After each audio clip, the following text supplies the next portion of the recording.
E aí, pessoal, beleza? Finalizamos a segunda parte de força elétrica e agora vamos fazer a revisão, né? Para poder irmos lá para as nossas atividades. Então, vamos começar? Então, aí, força elétrica parte 2. Falei que tem 3 casos que geralmente vai acontecer. Pode acontecer mais, mas nesse caso aqui é quando nós vamos ter que fazer cálculos, né? As outras, quando é mais, vocês vão ver no exercício, é representação gráfica.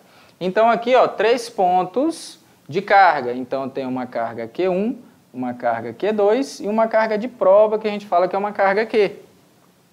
Colocamos 3 cargas em um triângulo, só que lembrando, geralmente aqui vai ser um triângulo retângulo para usarmos o método o teorema de Pitágoras, né?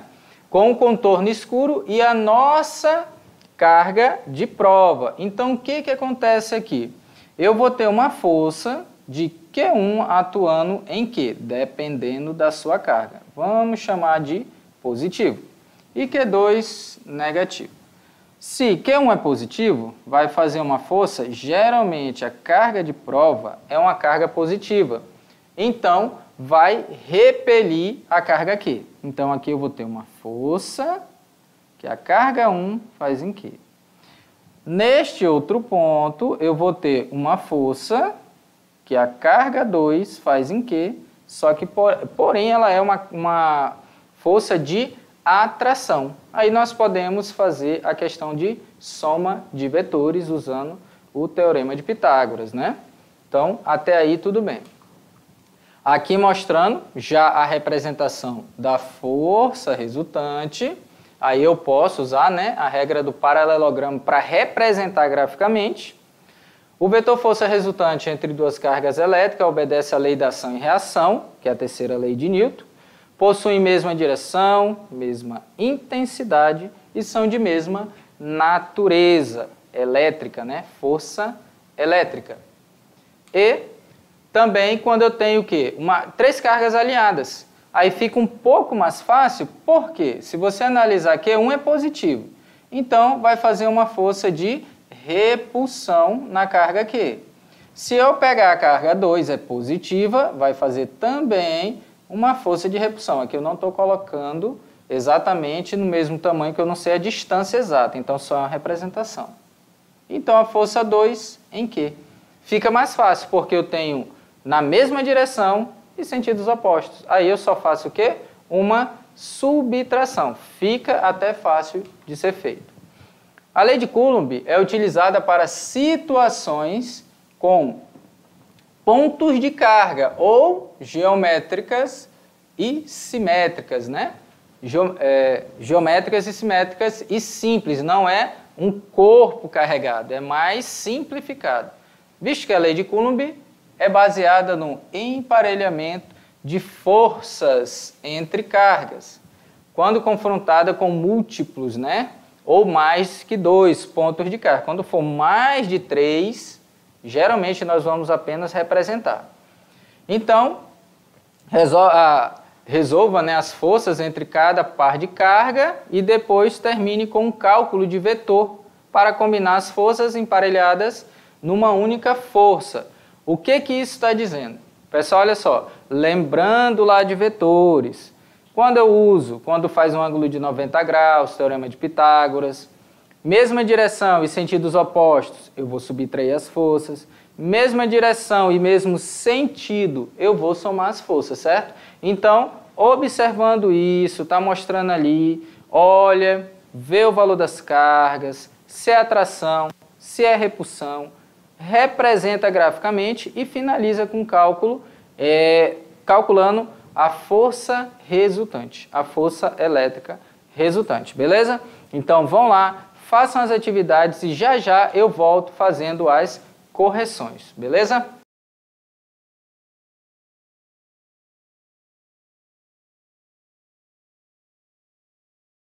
Então, pessoal, já fizeram as atividades, agora nós vamos ou tirar as dúvidas ou confirmar se realmente está certo os passos. Às vezes você faz de um método um pouquinho diferente, mas dentro das regras, então vai estar correto. Quem não conseguiu vai observar e vai conseguir entender com a nossa resolução. Vamos começar? Então aí nós temos a nossa primeira questão. Olha só. Considere uma experiência. Vocês já viram que física está muito dentro de experiências, né? Em que 3 cargas pontuais de igual módulo. O que isso quer dizer? Quer dizer que todas elas têm o mesmo valor numérico. Estejam alinhadas e igualmente espaçadas. Que as cargas A e C sejam fixas e que os sinais das cargas A, B e C obedeçam a uma das 3 configurações seguintes. Então, olha só, eu tenho a carga A, está aqui representada, carga B e carga C.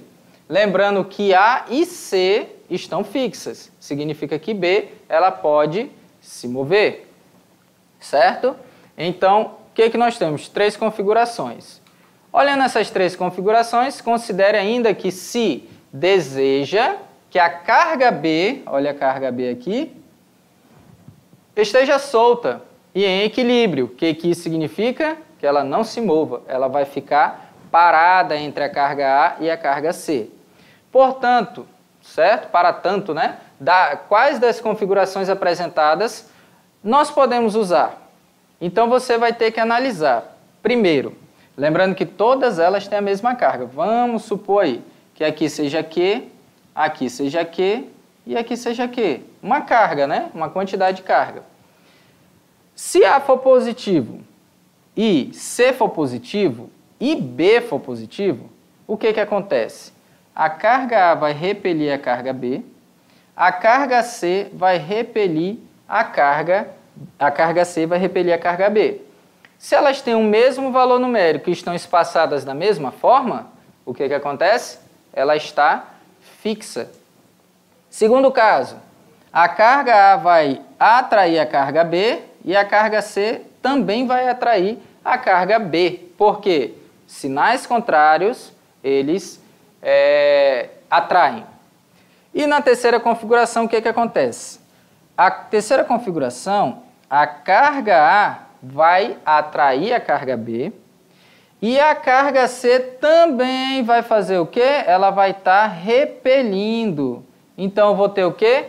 2 forças para a mesma direção. Então, se eu quero uma configuração, o que eu vou ter? Tanto A1 quanto A2. Por quê? Deixa eu só apagar aqui para representar melhor. Eu vou colocar um pouquinho maior. Isso aqui iria acontecer, ó. Uma força maior de atração e repulsão na mesma direção e no mesmo sentido. Logo, a carga B ia se mover. Então, não serve. Só vai servir a A, que é repelida pelas duas, e a B, que é atraída pelas duas. Então, acaba fazendo o quê? Ficando parado, porque tem a mesma distância e o mesmo valor da carga. Então, é uma questão muito de desenho. O que eu falei para vocês? Leitura e representação. Então, aí, bem tranquilo. Vamos para a 2, que a 2 ela é um pouquinho mais trabalhosa, mas não é tão difícil. Olha só, em 4 vértices de um pentágono regular são colocadas cargas de mesmo valor. Lembrando, todas elas têm o mesmo valor, mas de sinais alternados. Então, pode ser positivo e negativo, né? Conforme a figura. Então, olha só. Aqui eu vou ter uma positiva e negativa. E a nossa carga de prova, né? No 5º e último vértice do pentágono é colocada uma carga de prova, ó, o sinal maior que 0. Então é positiva. Eu vou colocar aqui também positiva. Que ficará sobre a ação de todas as outras. Então significa o quê? Eu vou analisar como as outras cargas atuam na carga Q0, a carga de prova. Então vamos lá. Analisando aqui, ó, qual dos vetores melhor representa F1, F2, F3 ou F4, representa melhor a ação das forças mais Q e menos Q sobre a carga. Só que, pessoal, olha só o que acontece. Quando eu falo representar, é a força resultante final, para onde todas essas cargas vão empurrar e ela vai se mover. Pensa assim, para onde ela vai se mover? É nessa direção e sentido que vai ser a força resultante. Então vamos continuar lá? Então olha só, vamos fazer uma representação aí, ó. A carga Q é positiva e todos os sinais representados. Então vamos começar aqui com a primeira. É uma força de repulsão apontando para baixo na direção da carga Q0 e a carga Q que nós estamos falando. A segunda carga é negativa, então ela vai atrair. Olha só, então está nessa direção. Aqui vai mudar um pouquinho, porque tem muito essa questão do efeito, às vezes sair um pouquinho de cima da linha, tá? Então aí ó, tem outra direção, certo? A carga 3, como foi falado, repulsão também. E a carga final, a última carga aí, né? Nós temos atração também. Então olha como representou duas repulsões e duas atrações. Só que eu tenho que fazer o quê? A força resultante. Então se você analisar, tem duas empurrando e puxando para cima, e tem duas empurrando e a outra puxando para baixo. Então, a força resultante ainda não é totalmente aqui, porque pensa, essas duas empurram para cima. Eu tenho uma força resultante para cima. As duas para baixo, eu tenho outra força resultante para baixo. Agora pensa, qual é maior? Só é você analisar, né? A força maior apontando aqui para baixo. Vamos eliminar essas que estão aqui, que foram as primeiras. Então, nós ficamos com duas forças resultantes. E para finalizar, o que eu faço? Forças de sinal, ó, mesma direção. Pessoal, olha só, toda vez que eu tenho forças, vamos supor que é a mesma direção, né? A direção do meu braço aqui. Só que uma está apontando para um lado e outra está apontando para o outro. Se uma, vamos dizer, um pouquinho menor, né? Se uma é um pouquinho menor até maior, lógico que vai se mover para o lado maior, né? Então, eu tenho que subtrair as forças. Vamos ver lá? Então, só eu pegar o tamanho dessa menor e subtrair desta outra. Então, o meu resultado final é apontando ali para baixo. Então, aqui melhor representa é a força resultante F4. Ela não é nula, ela vai se mover, tá? Então, ela se moveria na direção do vetor que está mostrando aí, que é o F4. Vou deixar aí só para vocês observarem. Vou dar uma voltada para mostrar os efeitos, só para que não se perca. Olha só, lembrando aí como faz a representação. Ó. Carga positiva com carga positiva repele, negativo com positivo atrai, positivo com positivo repele e negativo com positivo atrai. Representei 4 forças que eu posso transformar em duas. Uma para cima, com a regra do paralelogramo, e uma para baixo. Aí eu elimino quem? Eu elimino essas outras que eu somei. 2 para cima e 2 para baixo. Mesma direção e sentidos opostos, subtrai e acho a força resultante e a minha resposta. Então aí bem tranquilo. Agora nós vamos para a nossa última, é um pouquinho grandinha aí. Então presta atenção, olha só, questão interdisciplinar. A população mundial hoje gira em torno de 7 bilhões de pessoas e até meados do século XXI deverá atingir 10 bilhões de pessoas. De acordo com os cenários escolhidos para a procura energética, o consumo de energia primária mundial poderá atingir 2 ou 3 vezes o consumo atual. Quanto maior a população, equipamento eletrônico, eletrodoméstico vai aumentar muito. Apesar que os novos, né, até consomem pouco, mas a população está aumentando. Em 1990, o consumo de energia primária por habitante e por ano era de 5,1 TEP nos países industrializados e apenas 10% nos países em vias de desenvolvimento. Um TEP significa tonelada equivalente de petróleo. E a unidade de medição de consumo de energia é equivalente a 10 vezes 10 elevado a 9 calorias. Lembrando que a gente usa joules ou calorias. Um BEP, barril de petróleo equivalente, né, a um barril de petróleo, é uma variação da tonelada, né, equivalente. Então, aqui eu tenho o quê? 1,45 vezes 10 a nona calorias. Lembrando aí que é uma comparação. Ou ainda, né, que você pode analisar aqui.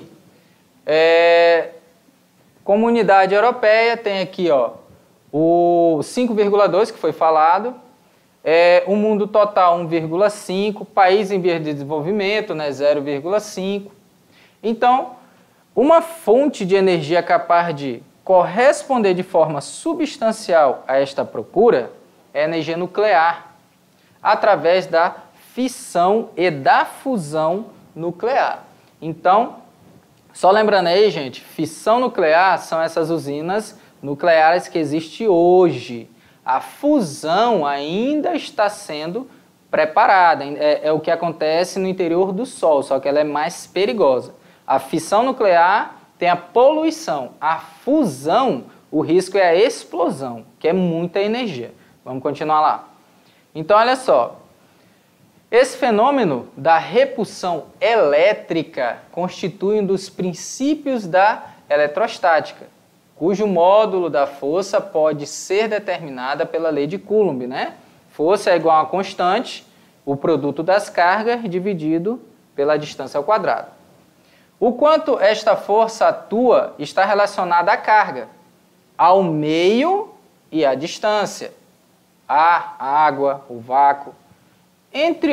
No caso, né, entre os centros dos núcleos das partículas que estão interagindo. Caso os núcleos conseguissem se aproximar o suficiente, prevalecendo a interação forte, que é lá dentro do núcleo, ocorreria o fenômeno da fusão nuclear. O controle dessa fusão nuclear continua sendo objeto de pesquisa, o que eu falei, ó, tem a fissão, a fusão ainda não. Essa fusão é o processo no qual dois núcleos de átomos leves, por exemplo, o hidrogênio, cujo núcleo é constituído por um próton, com carga elétrica elementar, é 1,6 vezes 10 a menos 19. Se combinam ou se fundem, constituindo um elemento mais pesado. Os núcleos estão carregados positivamente, devem se aproximar suficientemente um do outro, ou seja, vencer a força de repulsão eletrostática entre eles, né? Positivo com positivo. Para que as forças de reação de fusão possam ser produzidas a uma taxa conveniente, são necessárias temperaturas altíssimas, da ordem de 100 milhões de graus Celsius. Olha só a temperatura. E a pressão faz com que os átomos de hidrogênio sejam comprimidos.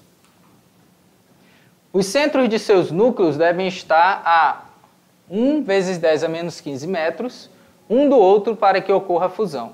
Nesse estágio, eles se transformam em um plasma. Uma característica especial desse estado é que nele a matéria reage à influência elétrica e magnética. Então, aí explicando o que é a fusão e como ocorre, né? Por modestas que sejam as esperanças de chegar à fusão, estima-se que ainda demorará 30 anos para termos um reator comercial, por mais caras que sejam as pesquisas. As vantagens da fusão são sedutoras, né? Vai compensar, né, o gasto.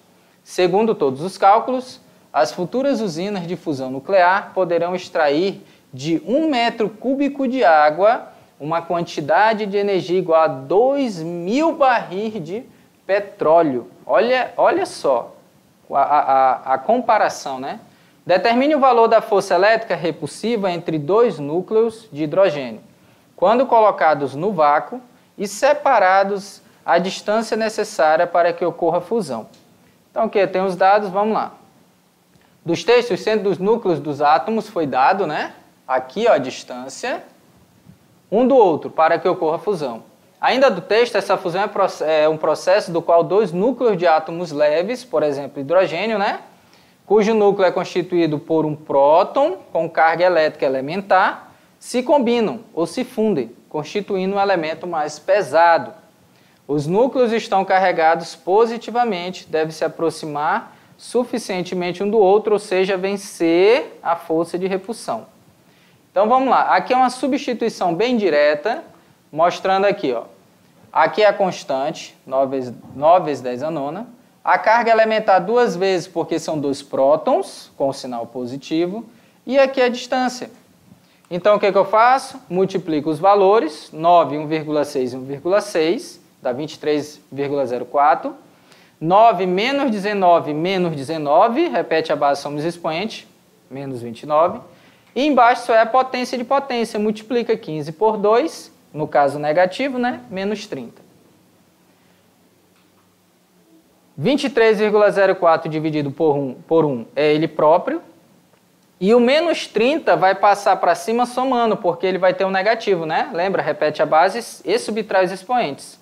Portanto, passa uma vírgula para frente, eu vou ter 230,4 newtons. Então, chego na resposta. Então, é para mostrar a dificuldade para conseguir a fusão e como calcular essa força entre 2 prótons, para você ver que é uma energia muito, muito grande.